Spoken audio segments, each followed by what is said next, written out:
দেখো বন্ধুরা, তো সুস্থ থাকার জন্য আমাদেরকে এখনকার যে জগৎ, সেই জগতে দেখো কিছু জিনিস তো আমাদের সবার ক্ষেত্রে প্রযোজ্য।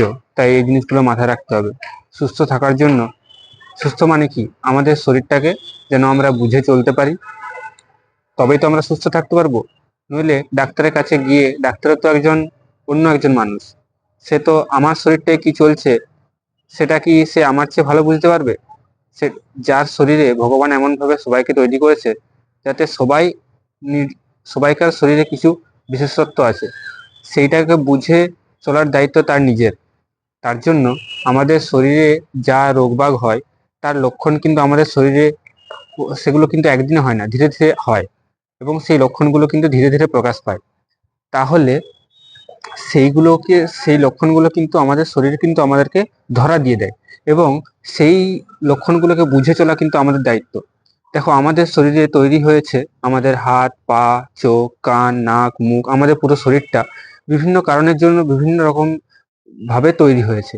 এবং সেই যে শরীরের যে জিনিসগুলো, সেইগুলোকে যদি আমরা কাজে না লাগাই, অর্থাৎ দেখো আমাদের পাগুলো আছে চলার জন্য, সেই পাগুলোকে যদি আমরা না কাজে লাগাই, হাত পা চলাফেরার জন্য পুরো শরীরটা, তাহলে তাহলে যে কোনো যন্ত্রই তুমি দেখো, সেই যন্ত্র যদি কাজে না লাগানো হয়, তাহলে তো সেই যন্ত্র অকেজো হয়ে যাবে।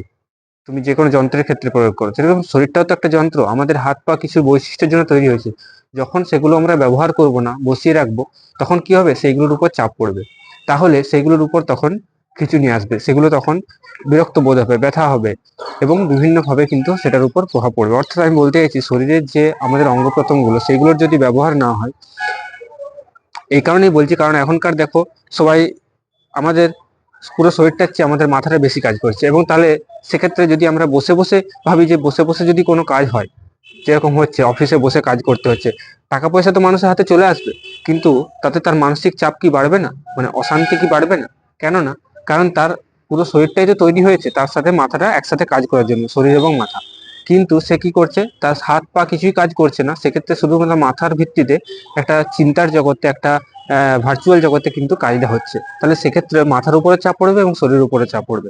তখন দুদিক থেকে তার বিরক্তি আসবে, মানসিক চাপও আসবে, শারীরিক চাপও। শারীরিক চাপ কিভাবে আসবে? তার শরীরটা যেহেতু কাজ করছে না, তার শরীরের উপর সেই বিরক্তিগুলো আসবে, শরীরটার মধ্যে সেই অচলতার ভাব আসবে, এবং মাথাটার অধিক সচল হচ্ছে, এবং মাথার উপর সেই অত্যধিক চাপের ব্যাপারটা আসবে। মানে মাপকাঠির যে সমতা, শরীর এবং মন দুটোই একসাথে যে কাজ করার জিনিসটা, সেই জিনিসটা কিন্তু হচ্ছে না। এবং দুটোই যে মাপ বজায় রেখে চলার জিনিসটা, এই জিনিসটা কিন্তু সবকিছুর ক্ষেত্রে আছে।